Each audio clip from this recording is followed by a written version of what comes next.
Monsieur Diop a ngi nii représenté fi le chef du centre des services fiscaux di suñu partenaire bu am solo aussi di ñu accompagner ci liggéey bi ñuy def te dinaa ci dellu si parce que lii lépp c'est bien beau d'avoir des projets waaye la question centrale et fondamentale mooy ak lan lañ koy financer moo tax suñu partenaires yi am solo ndax dañ ciy liggéey bu rëy di même su dee le représentant de l'État, en l'occurrence le préfet n'est pas là et ne s'est pas fait représenter dinaa ko sànni xeer nag ndax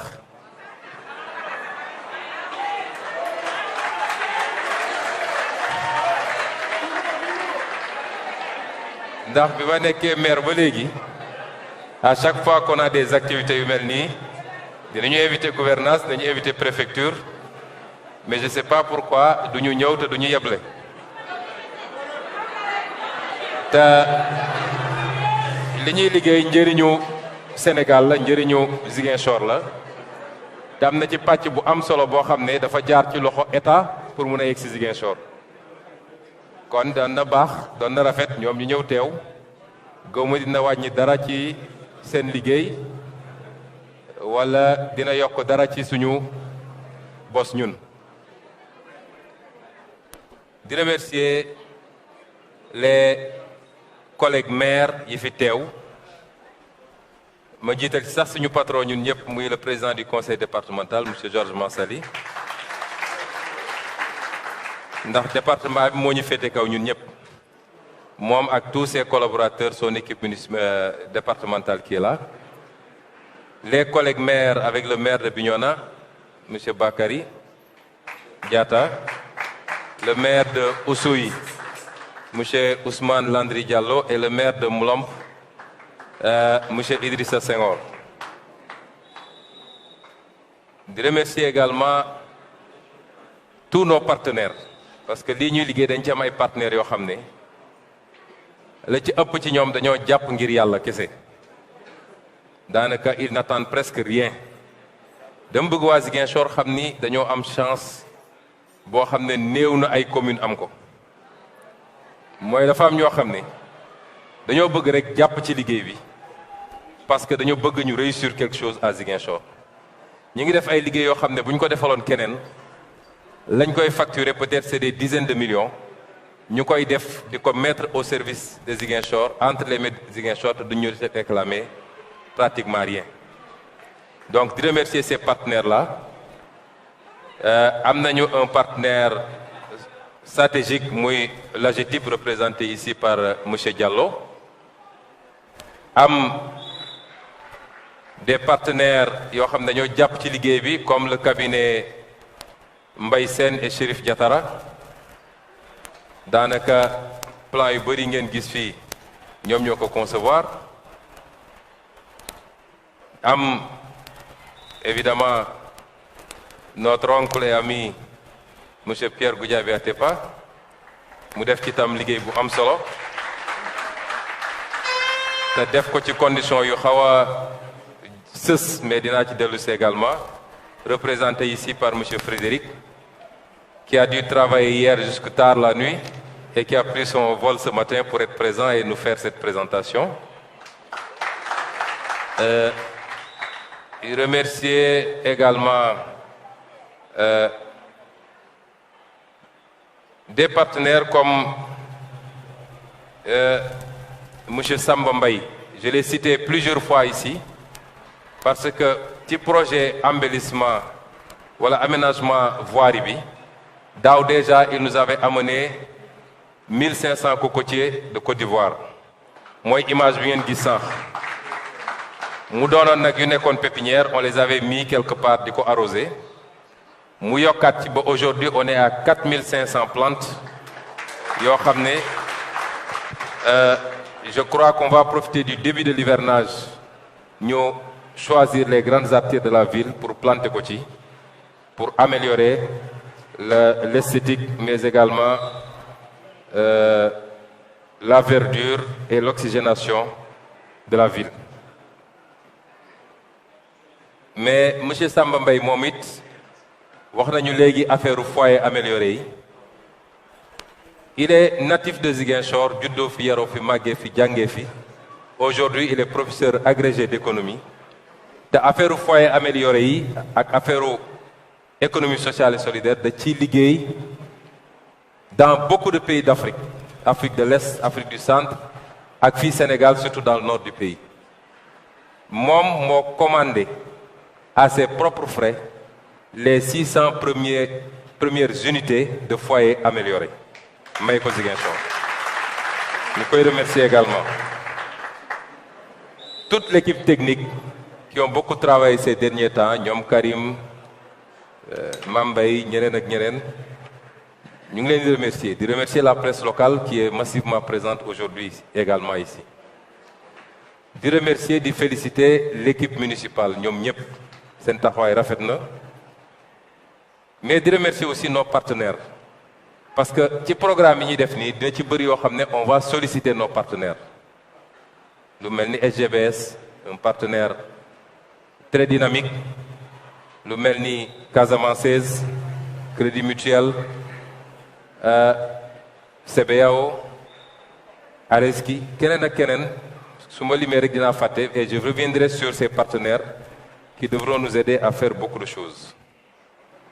Alors, dañ leen présenter un package de projets en 2 parties. Première partie bi mooy projet yi nga xam ne dañ koy démarrer fi mu toll nii. C'est pas des images qu'on vous montre, am na yoo xam ne démarré na ba pare. Démarré nañu la clôture des écoles. Je vous avais dit que mënuñu admettre ici à Ziguinchor qu'il y ait encore des écoles publiques yoo xam ne samba boy yi, xaj yi, mbaam yi, xar yi, lu ñëw rek dugg génn, nos enfants ne sont pas protégés.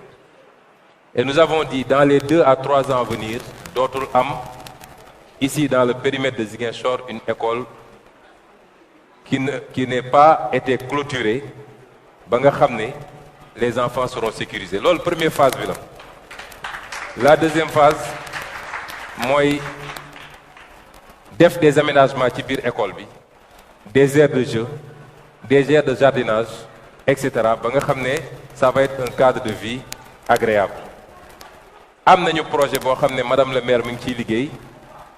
am nañu yaakaar ni ouverture année prochaine dinañ ko lancer mooy les cantines scolaires ba xale yi mun a di am ñi seen waajur am doole ak ñi seen waajur amul doole di mun a am le goûter à l'école, parce que bëri na xale yoo xam ne dañuy xëy di jàngi te duñu ndekki. am na xale yoo xam ne loolu moo tax ñu bàyyi jàng et ce n'est pas normal.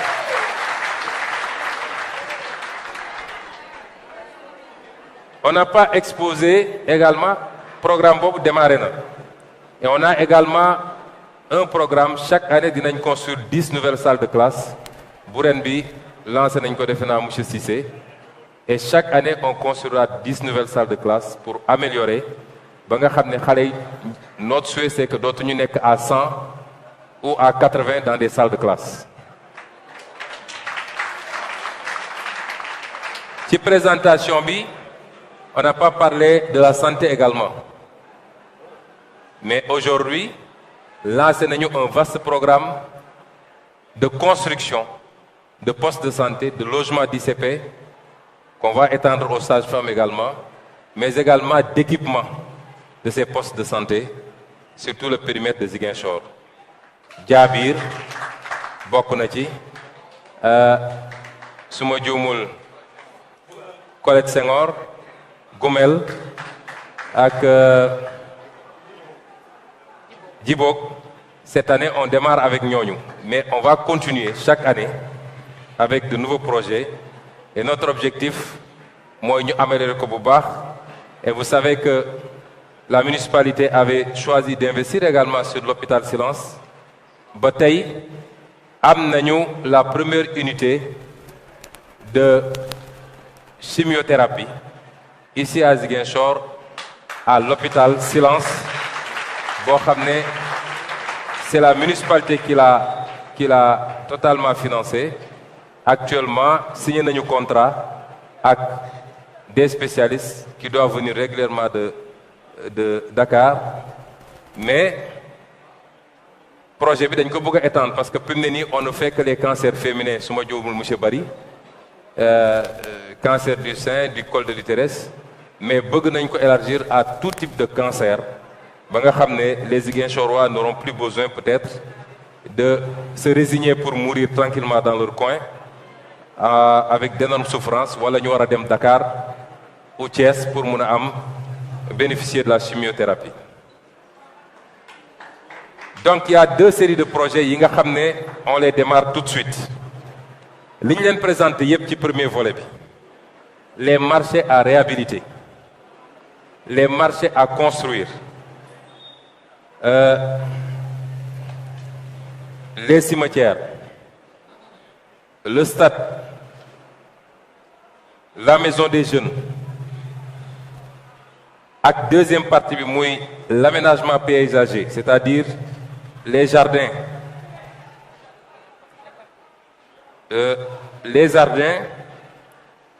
l'aménagement des grandes artères yooyu yëpp je peux dire que nous avons le financement à plus de 90%.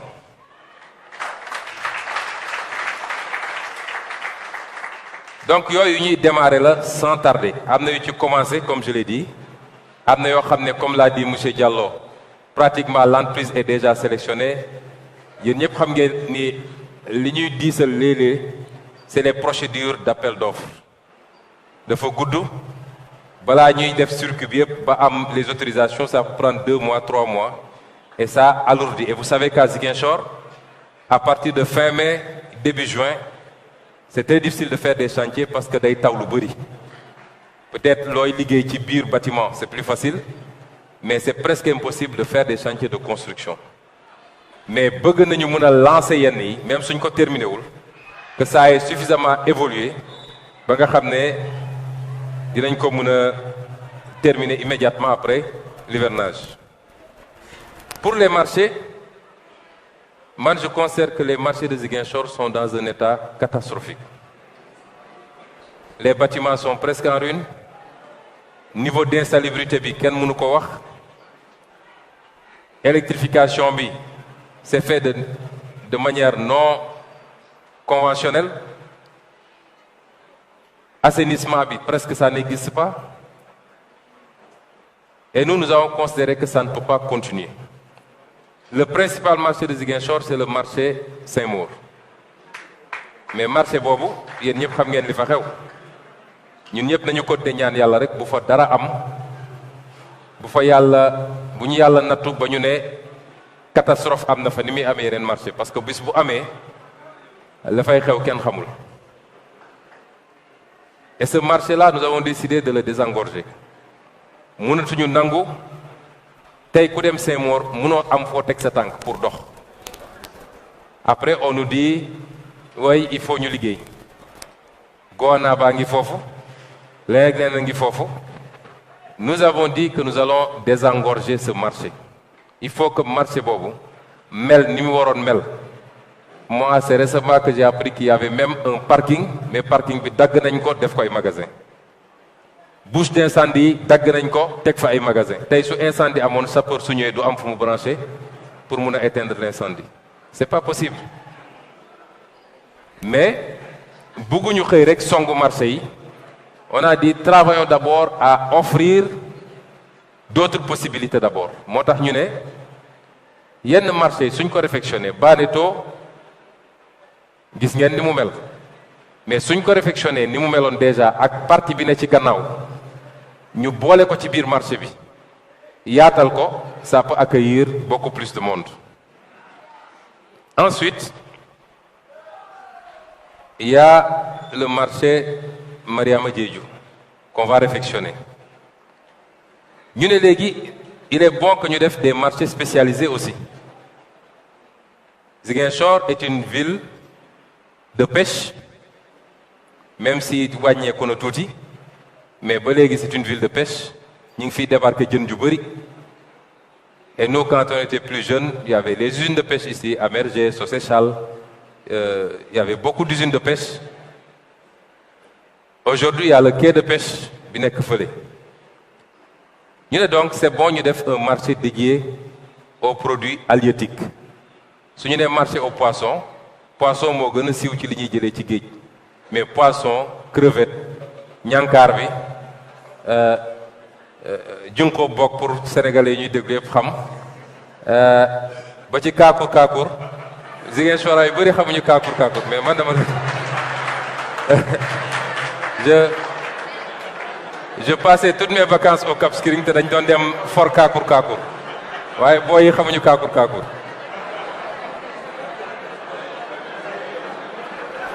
donc yooyu yëpp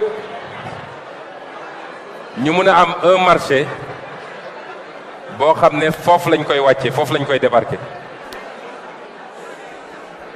ñu ne à côté de ça Ziguinchor aussi est une ville d'agriculture période bi ku ñëw Ziguinchor mais li fi nekk ci darkase muy fruit bi muy kooku waaw saal darkase kenn xamul nu mu toll.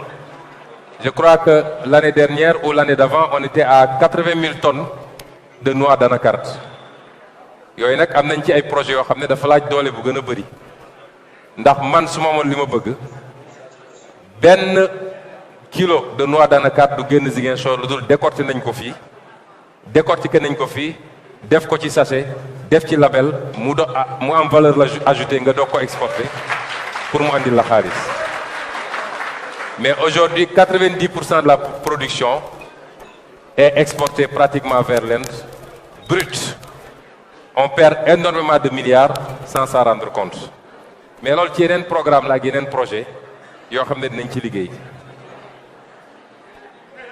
mango baa ngi fi orange baa ngi fi pamplemousse leneen ak leneen banane cochon yi nga xam ne on produit beaucoup ici les fruits et légumes yeneen période c'est l'arachide c'est le riz local ñu ne donc dina baax ñu def un marché dédié aux produits agricoles de sorte que ku fi dugal produit agricole mu jóge ci communes rurales yi tu ne vas plus l'amener au marché Boucotte ou au marché Baneto ou à Tilène ou au marché Escale mais directement da nga koy yóbbu ci marché boobu et de là-bas ça peut être un point d'éclosion les gens peuvent venir acheter en gros xaw na niroog marché Thiaroye et c'est pourquoi nous avons proposé également le marché aux produits agricoles mais depuis quelques jours am na débat bu ñu ubbi wax naa ceeg waa conseil municipal bi avant-hier la question que je me suis posée mooy est-ce que c'est toujours pertinent de faire un marché aux produits agricoles parce que xam nañ ni y a le marché Tilène bi nga xam ne dafa lakkoon ñu ngi koy defaraat et qui est réalisé d'après nos amis de la GETIP qui supervisent à plus de 80%. C'est un assez grand marché boo xam ne mun na accueillir beaucoup de monde ñu bëri ñu nekk marché Boucotte am na ñoo xam ne peut-être marché Tilène la ñu jógee bi mu lakkee ñu dem foofu donc si on reçoit le marché Tilène et je le dis ici il y a des lenteurs parce que c'est l'État qui avait décidé de reconstruire le marché Tilène il y a des lenteurs waroon nañ ko livrer bu yàgg le peu que j'en sais c'est que ces lenteurs seraient liées à des problèmes de paiement je le dis ici le marché Tilène appartient à la commune de Ziguinchor titre foncier bi commune bi moo ko moom et la loi dit que les marchés relèvent des communes si les gens ne peuvent pas terminer ce marché nous allons nous-mêmes récupérer le marché et le terminer dans les plus brefs délais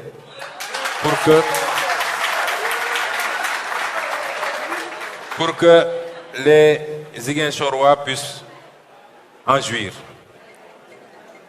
donc suñu réfectionné yeneen marché yi yenn yi réfection extension la ensuite ñu recevoir le marché Tilène et vous savez que il y a les nouveaux types de commerce qui commencent à débarquer à Ziguinchor ici à côté Auchan est en train de construire et je crois va bientôt réceptionner également il y a d'autres centres commerciaux qui commencent à apparaître loolu yëpp bu ñu ko amee est-ce qu'il est pertinent de prendre 800 millions ou 1 milliard pour defaat ko ci un marché aux produits agricoles? Nous avons pensé que à la place mënoon nañu xalaat à un projet boo xam ne day allier un parc d'attractions et une piscine olympique. Parce que la piscine olympique, elle est importante. Les Ziguinchorois ne savent pas nager. Moi, je sais nager, mais on ne vérifie. Pourtant, on a le fleuve à côté. Mais depuis tout gosse, on nous interdisait d'aller au fleuve. Donc, nous ils ne savent pas nager. Or, la natation est extrêmement importante. Ensuite, ça, c'est la natation de loisir. Mais il y a la natation de compétition. Nous voulons avoir des nageurs qui gagnent des compétitions au niveau national et même au niveau international. Et c'est pourquoi je pense qu'avoir une piscine olympique, baax na ci. Le parc d'attractions, j'y avais pensé jusqu'à récemment. Mais avec le projet que nous propose Atepa Technologies, c'est un parc d'attractions en réalité. Puisque jardin botanique mu nga fa, esplanade baa nga fa, il y aura des restaurants, des trucs et il y a des aires de jeu. Mais en tout état de cause, nous sommes en train de réfléchir parce que si tu n'as pas des moyens énormes, il faut nga fexe ba li nga yor nga optimiser ko. Certaines des infrastructures, j'ai fait ce choix. Parce que d'abord, am na utilité économique. Muy les marchés, les parcs d'attractions, piscines olympiques, mais même le stade. Parce que dina am ñoo xam ne dinañ leen ko louer de temps en temps. Un marché, c'est bon pour les commerçants, c'est bon pour les populations, mais c'est bon aussi pour la commune. Parce que l'essentiel de mes recettes mi ngi jóge ci marché yi. Et donc, il y a ce genre de projet. Donc, yooyu, je voudrais dire simplement aux Ziguinchorois que demain, si on vous dit qu'on ne réalise plus le marché aux poissons, xam leen ni on l'a remplacé avec le projet de piscine olympique et de parc d'attractions ou autre chose. Mais, fruits et légumes du moins. Mais ce sera sur le même emplacement qui était déjà ciblé. Mooy fi nga xam ne actuellement daral bi ñuy jaayee nag yi foofu la nekk. Et on va déplacer les éleveurs yóbbu leen fii vers Diefaye parce que vous savez que foofu mënatul nekk daralu nag.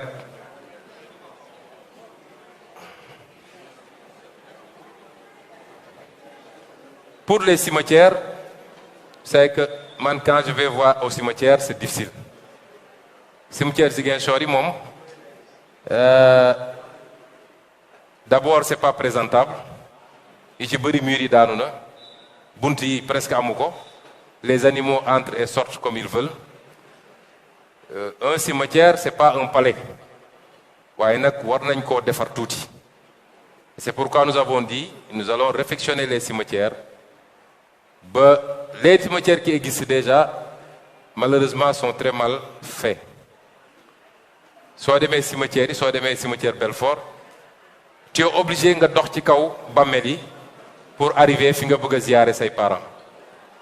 Bàyyiwuñu des voies, bàyyiwuñu dara. Il faut que ñu ut un autre cimetière, peut-être un autre espace de 5 hectares ou plus, mais aménager ko ni ñu bëggee, génne ay voies yoo xam ne peut-être corbillard bu ñëwee sax dina mën a dugg ba ci biir comme le cimetière de Yoff.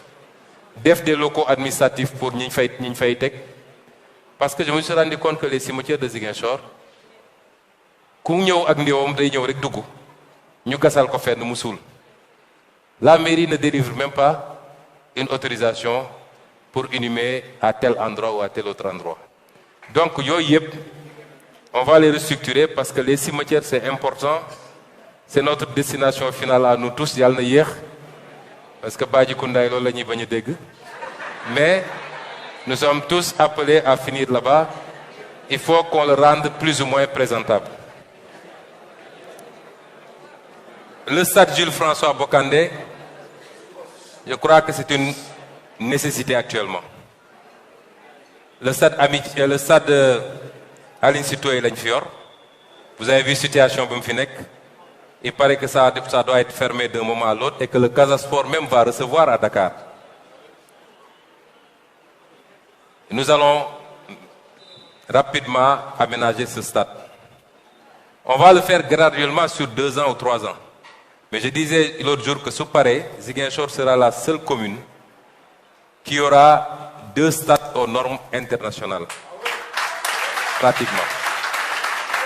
Alors, on va le faire graduellement parce que c'est un stade multifonction. Gis ngeen am na terrain basket, am na terrain handball, volleyball, am terrain football. Cette année, nous voulons poser au moins la pelouse synthétique et mettre les projecteurs pour que ça commence à être opérationnel. Parce que xam ngeen ni hivernage jot na presque. Et l'année prochaine, s'il plaît à Dieu, on termine les tribunes et on aménage rapidement les 2 autres espaces, muy basket bi ak handball bi ak football bi.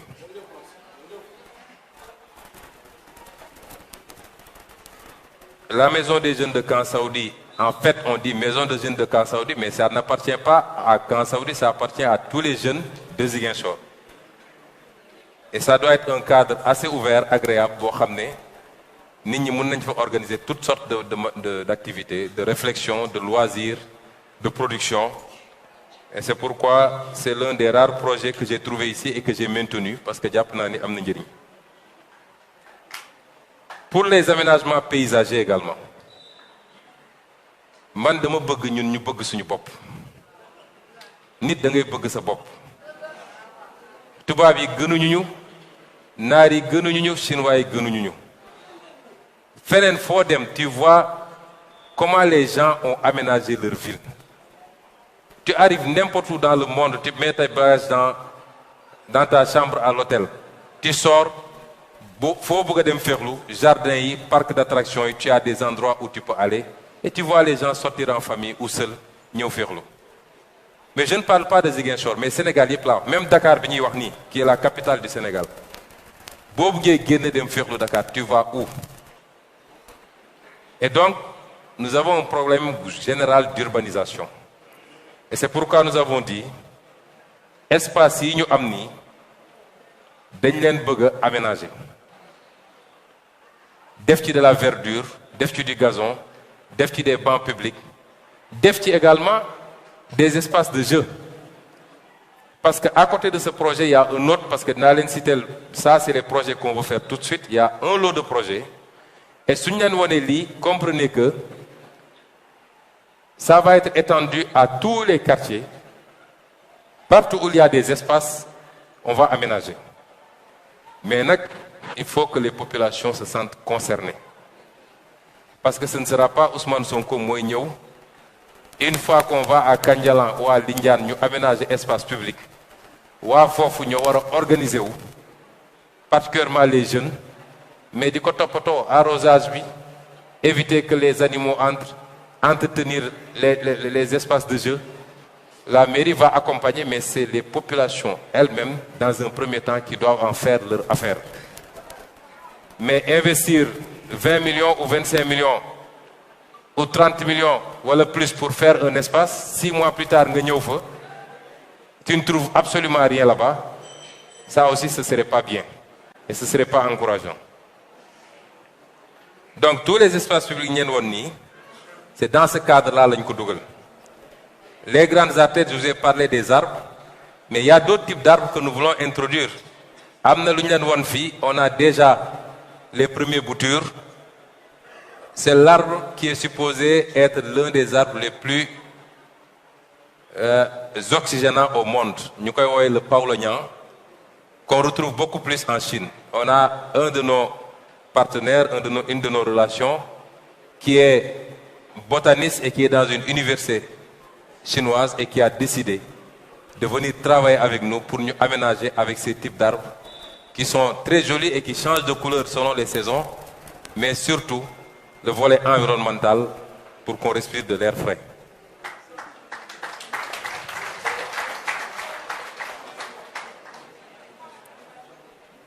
Alors pour la voirie, c'est l'un des gros problèmes de Ziguinchor. Je crois que et M. Diallo de l'Égypte et M. Sonko de l'agent de la voirie, on va commencer des programmes. On va faire un peu de dallage, un peu de pavé. Amna yo xamné dañuy bitumer. Amna yo xamné comme suñu doolé mayuñu ko. Parce qu'on a une enveloppe à peu près de 2,5 milliards pour le pavage de cette année. Lañ ci mëna def dañ ko def. Le reste, on fera tout pour que toutes les routes soient praticables. Et c'est pourquoi, en principe, semaine bi lañ ko doon démarrer, nous allons commencer toutes les grandes artères à l'intérieur des quartiers, avant l'hivernage, à faire le grattage et le nivellement pour moto yi ak auto yi mën fa accéder, parce que c'est très important. Il y a des quartiers, l'autre jour j'étais à Alouar, mais il y a des quartiers où d'ailleurs tu es obligé de garer ta voiture pour marcher après, parce que yoon bi dafa dagg carrément. Et c'est de grandes artères de plus de 30 mètres. On a souvent de très jolis boulevards yoo xam ne suñ ko aménagé woon suñu amoon les moyens ba aménager ko ba def ci ay arbre ak yooyu, c'est de très très très belles avenues. Et il faut que nous travaillions tous à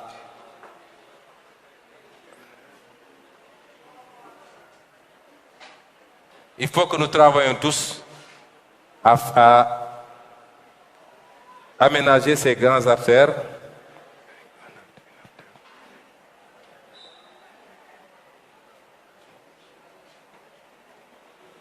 Il faut que nous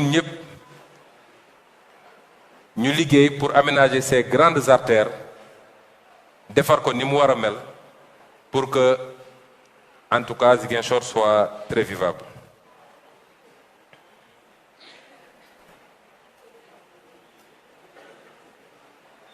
Et il y a également l'éclairage public, on l'a dit. Ziguinchor est plus ou moins éclairé, mais des na lu bari. Et c'est pourquoi aujourd'hui nous avons ce programme d'acquisition de 1500 lampadaires solaires. Pourquoi des lampadaires solaires? Parce que ça nous semble plus économique, plus gérable, plus écologique également, et moins dangereux.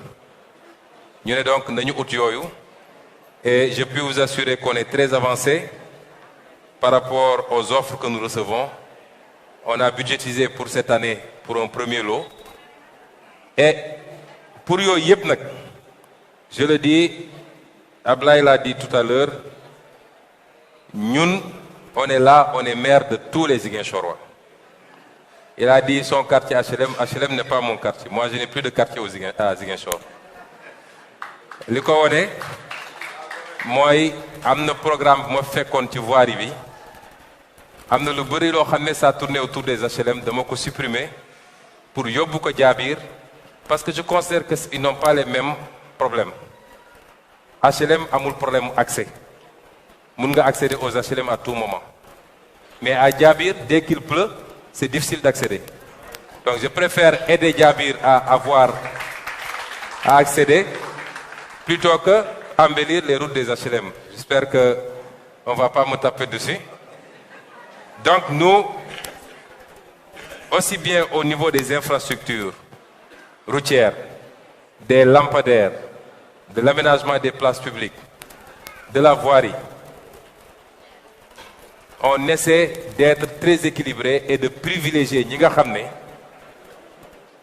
ils ont accusé déjà un retard par rapport à d'autres zones de Ziguinchor. Vous avez vu ici, on a des lampadaires solaires. Mais à lampadaire solaire, Ziguinchor, c'est un programme de l'État. Fil lampe électrique, il faut que nous fassions lampadaire.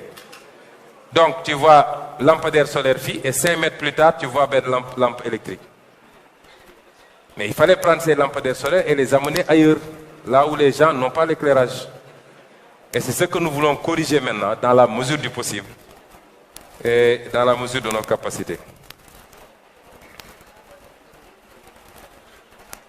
Il y a le programme de l'économie sociale et solidaire.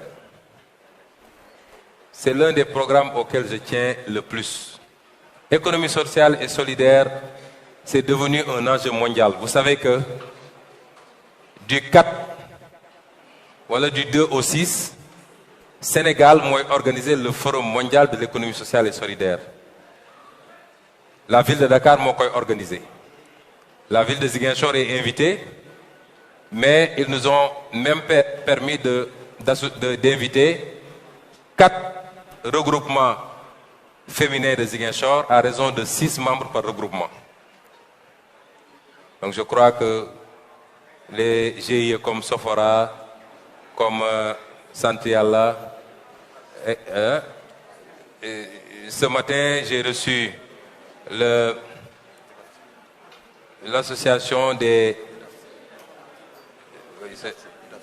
Oui, c'est l'association des femmes, de l'Union des femmes catholiques, qui également font de l'économie sociale et solidaire, ainsi de suite. Est-ce que vous savez que malgré tout le potentiel que vous voyez ici, Ziguinchor est classé parmi les 5 régions les plus pauvres du Sénégal? C'est-à-dire où la pauvreté sévit le plus au Sénégal.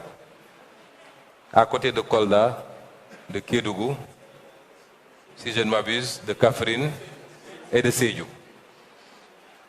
Ça, c'est pas normal. Et donc, l'économie sociale et solidaire, l'Inti Djoublu Moy aider les Ziguinchorois à sortir de l'extrême pauvreté. Le Casamance est très digne. Il ne tend pas la main, et même s'il doit souffrir, il souffre en silence. Mais filles, nous ne sommes pas trop. Et aujourd'hui, nous ciblons cette petite économie, nos braves mamans qui sont ci bopp koñ yi di jaay, nekk ci tali yi, nekk ci marché yi, les jeunes qui veulent travailler, ñooñu la ñu njëkk a ciblé. Tey quand j'ai reçu les femmes catholiques, elles me disent nous finançons chaque année 3 organisations à raison de 50 000 francs par organisation. 50 000 francs. Si on a une organisation 50 000 francs, qu'est-ce qu'elle peut faire avec? Mais c'est vous montrer que les gens veulent travailler, parce qu'avec 50 000 francs, elles parviennent à faire des choses.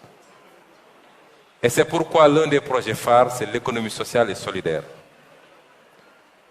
J'avais dit, si nous atteindrions 100 millions, on commence. Et par la grâce de Dieu, on a atteint 100 millions. On va commencer à y travailler. Et comme je l'ai toujours dit, Amna Loko Djitou, c'est la couveuse d'entreprise, c'est d'abord former les gens à entreprendre.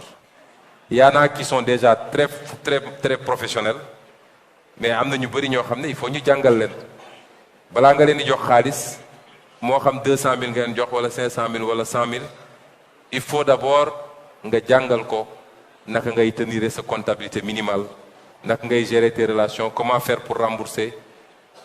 Et c'est pourquoi il y a à côté du fonds municipal de développement économique et social, il y a la couveuse d'entreprise également. Mais j'en profite pour lancer un appel. Parce que moi, j'avais souhaité que l'essentiel du financement, pour ne pas dire la totalité, nous donne un effort. Et c'est pourquoi nous avons dit que 100 000 personnes qui acceptent de donner chacun 50 000, même si ils par 1000 francs, 1000 francs. Franchement, est-ce que tous ceux qui sont là ont contribué? Je ne pense même pas que le tiers ait contribué. Parce que on a la cartographie des contributions. Et ma première surprise, c'est que 80% de ceux qui ont donné ne sont pas de Ziguinchor, ne sont pas de la Casamance. Ils sont du Baol, ils sont du Saloum, etc. C'est des gens qui aiment bien le président Ousmane Sonko. Et quand je lance un appel, nous dirait 80% de ceux qui ont donné. Ça pose problème? Nous voulons travailler pour Ziguinchor. Et le premier acteur de son propre développement, c'est le Ziguinchorois. On veut financer les jeunes, on veut financer les femmes, on veut financer les vieux même. Il faut aujourd'hui que nous sachions que yeneen modèles yi ñuy gis feneen am na ay communautés yoo xam ne bu ñu taxawee ne on a besoin de 30 millions pour construire une université 30 milliards pour construire une université en un temps record ñu am 30 milliards yi. Moi, c'est cet esprit-là que je veux que nous cultivions et c'est pourquoi je lance un appel encore et encore à la diaspora. On a des milliers de personnes qui sont un peu partout à travers le monde. La diaspora qui est également dans toutes les autres régions du Sénégal. Mais également aux Ziguinchorois qui vivent ici à Ziguinchor. Kenn ku ne loo mën nga joxe. Moi, je suis le maire de la ville. Bi may def campagne, j'avais pris l'engagement que je donnerais 10 millions. Joxe naa samay contribution ba matal naa semaine passée samay 10 millions.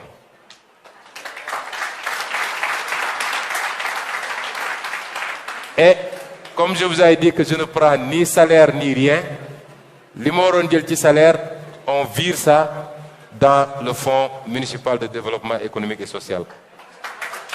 Donc, les Amakoïdef, je crois que si vous voulez appeler les gens vers quelque chose, vous devez être le premier à donner l'exemple. Et donc, nous attendons de chacun et de chacune d'entre vous. Les conseillers, surtout les vice-présidentes là, on va leur demander 200 000 ou 300 000 chacune. Mais il faut que les gens contribuent. C'est important. Et on va commencer à financer. L'équipe est là sur place. On va commencer à travailler. Et on va travailler de manière rigoureuse. Parce que financement, il faut aussi remboursement. Il y a aussi le projet qu'on vous a présenté. Ça, c'est les volets sociaux. Présenter un projet pour les foyers améliorés. Parce qu'on s'est rendu compte qu'à Ziguinchor, surtout dans les quartiers périphériques, il y a beaucoup de gens qui cuisinent encore avec mat. Lolo, liggéey bu metti la ñun ñëpp xam nañ ko togg ak mat. Les femmes là sont très braves. Tàng na, bëri na saxaar, balaa nga koy boyal metti na. Et écologiquement, c'est pas bon. Parce que li ñu amoon Casamance, gis ngeen ni mu ngi wàññeeku. Nos forêts là sont en train. C'est vrai, on parle beaucoup de la coupe de bois là-bas, le bois de rose, mais on parle moins du bois de chauffe, pour cuisiner. Et cette technologie permet de réduire drastiquement l'utilisation du bois et en plus, ça peut créer beaucoup d'emplois. Vous l'avez vu dans le reportage. Et c'est pourquoi nous avons lancé également ce programme avec l'appui de partenaires pour doter Ziguinchor. En tout cas, les 600 premiers foyers, on va leur donner gratuitement ces fourneaux Djambar pour les aider à améliorer, mais également à utiliser beaucoup moins de bois.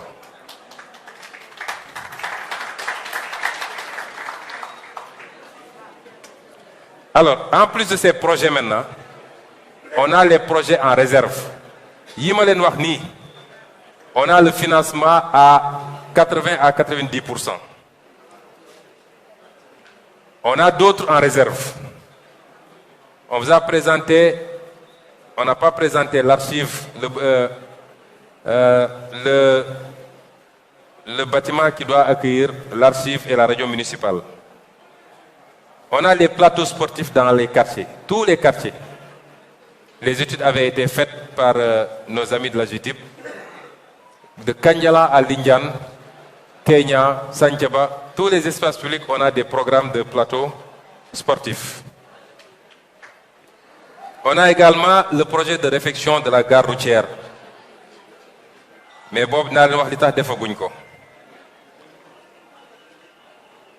Alors, je voudrais en profiter. La gare routière, ça devait être un de nos premiers projets. Mais nos amis de l'Ageroute nous ont dit que si on fait l'aiguille, parce que le nouveau pont Émile Badiane qu'on doit construire doit probablement passer au-dessus pour venir chuter au niveau du rond-point Aline Sitoé. Et c'est pourquoi on n'a pas aménagé le rond-point Aline Sitoé, parce qu'en principe, dañ ko war a raser quand ils vont faire le pont. Et j'en profite aussi pour dire aux Ziguinchorois, souvent on est interpellé sur le boulevard 54. Nous dégageons notre responsabilité. Le boulevard 54 est une route nationale. Il y a un décret qui organise les routes. De femmes, les autoroutes maintenant, ça, il y a les autoroutes, les routes nationales, les routes départementales, et ensuite, on vient dans les voiries communales. Et même dans les voiries communales, il y a la voirie classée qui ne relève pas de nous et la voirie non classée qui relève de nous. Projet Bingenguis, boulevard 54, c'est le projet de l'État du Sénégal sur financement de la Banque africaine de développement. Moi, le tronçon Mpac Sénoba. Ils ont commencé les travaux, ça avançait bien. Depuis un an, depuis que je suis maire, ils ont arrêté. Je tiens à le dire, Mouler Nagne. Et c'est le seul projet que je connais de l'État du Sénégal, à part ce qu'ils construisent au port, pour la mémoire des victimes du bateau Lodiola. J'espère que le président viendra faire une tournée économique et qu'il aura des choses à inaugurer. Mais c'est le seul projet que je connaisse. Là où je suis arrivé à la veille de l'hivernage, j'ai interpellé la Géroute. Ils m'ont dit que les Chinois, ils font le travail, les contre-allées n'apparaissent avant l'hivernage. À ma grande surprise, nous, Chinois, ils disent que l'État a cessé de payer, ils arrêtent les travaux. Si les Ziguinchorois doivent demander des comptes pour le boulevard 54, qu'ils ne le demandent pas au maire, ils n'ont qu'à le demander à l'État du Sénégal, représenté ici par le gouverneur, son Excellence, Monsieur le Président de la République Macky Sall, nous avons arrêté sur le boulevard 54. Je vais être très clair.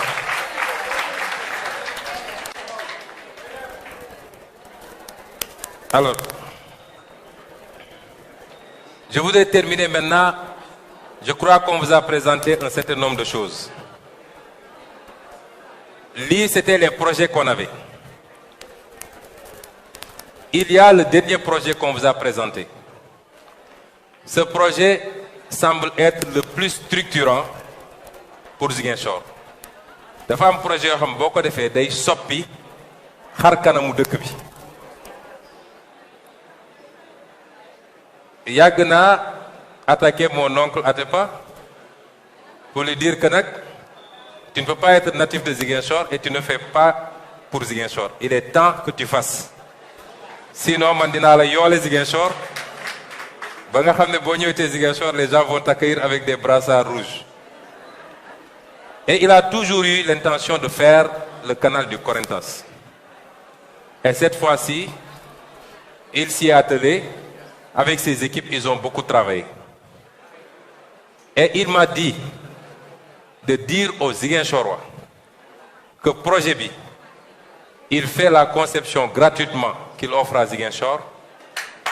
Il cherche lui-même, je veux qu'on soit clair, il cherche lui-même le financement parce que c'est un projet de 6 milliards. À lui seul, il fait plus que tous les autres projets réunis, qui sont à un peu plus de 5 milliards. La commune de Neti Wallam. Mais ce projet est le plus structurant. Il est un projet important qui va modifier complètement le visage de Ziguinchor. Et je tenais à le dire ici pour que désormais ce sera entre lui et les Ziguinchorois. Évidemment à travers moi, le maire que je suis. Mais il a travaillé avec beaucoup d'amour, avec beaucoup de passion. J'ai suivi l'évolution depuis des mois. On a fait les relevés topographiques qu'on lui a donnés. Il a mis toutes ses équipes. Monsieur Frédéric ici présent, jusqu'à hier nuit, ils ont mis les dernières touches pour nous produire ce chef-d'œuvre. Et ce que j'apprends également dans ça, c'est que si les gens veulent travailler, et travailler exclusivement pour le bien-être des populations, on peut faire de grandes choses. Si on arrête les surfacturations, il y a des projets beaucoup mieux ambitieux que celui-là et on nous dit que c'est 27 milliards ailleurs. des projets beaucoup moins ambitieux que celui-là, qui n'ont pas le 10e des installations prévues ici. On nous dit que c'est 27 milliards. Dans d'autres corniches que je ne veux pas citer. Tout ce qu'on vous a présenté, c'est vrai, on a une enveloppe PACASEN. Le PACASEN, c'est les bailleurs de fonds qui ont souhaité investir au Sénégal et qui ont voulu que ça aille directement au niveau des communes. C'est ça le PACASEN. Mais la commune de Ziguinchor, depuis qu'on est là, a fait beaucoup d'efforts. L'année dernière, on s'est serré la ceinture. Toutes les dépenses de prestige nous djelleko, et on a pu économiser 600 millions sur l'exercice de l'année passée qu'on a reporté sur cette année-là. Et on continue à faire ce travail-là. Et tout ce qu'on vous a présenté, on va le faire sur plaît à Dieu. Est-ce que les Ziguinchorois souhaitent qu'on le fasse? Je vais vous raconter une petite anecdote. Je l'ai vu un jour sur un dessin animé. Un père de famille qui habite dans la banlieue, dans une baraque en très mauvais état. Un jour, mu jël ay domam dugg ci car rapide dem Almadi xool fa kër gi gën a rafet ci Almadi mu ñëw taxaw devant la maison ne doom yi est-ce que bëgg ngeen kër gi doom yëpp yoo oui papa oui papa. Pour eux leur papa dafa gagné PMI peut-être war a jënd kër. Il leur pose la question à 3 reprises xale yëpp yooxu ba oui papa oui papa. Rek mu yooxu leen grondé leen ne leen alors travaillez bien à l'école.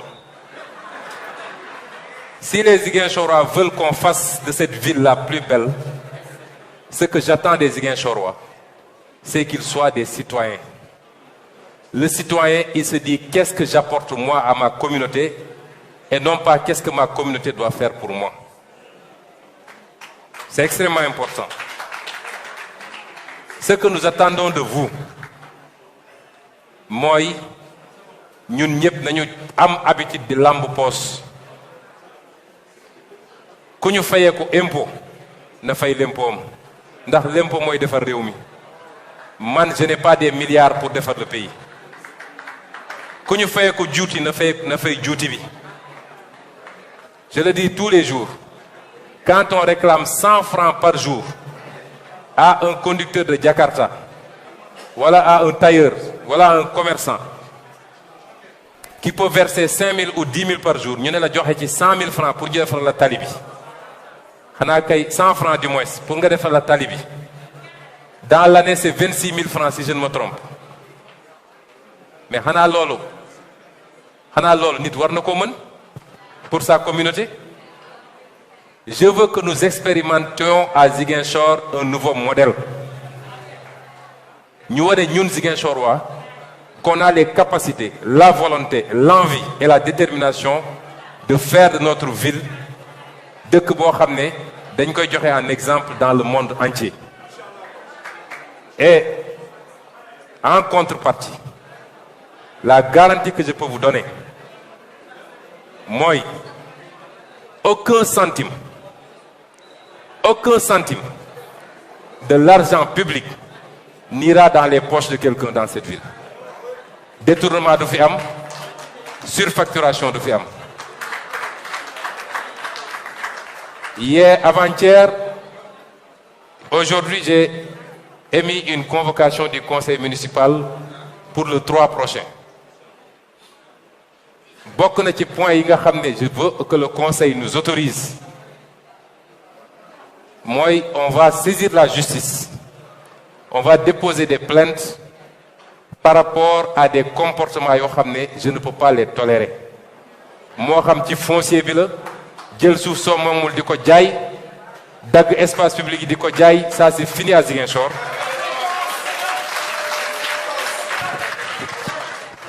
moo xam également ci état civil bi la où des gens créent des circuits parallèles pour détourner les 1000 francs de timbre di ko dugal seen poche.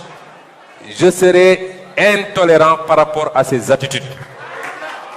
Si vous voyez que les Sénégalais sawaruñu di joxe impôt parce que dañu gëm ni li ñuy joxe ci poosu nit ñi lay dem et que ça ne va pas à la satisfaction de l'intérêt général. C'est ce contrat moral que je veux qu'il y ait entre nous et Ziguinchor. Dans 4 ans, si on déroule le programme qu'on a commencé avec le soutien de chacun et chacune d'entre vous, nous offrirons à nos enfants un cadre de vie boo xam ne et tout ce qu'on va faire va générer en même temps des emplois et va prendre en compte l'environnement aussi. Voilà le pacte que je veux sceller avec les Ziguinchorois. Je vous remercie pour votre patience et votre aimable attention. Merci beaucoup.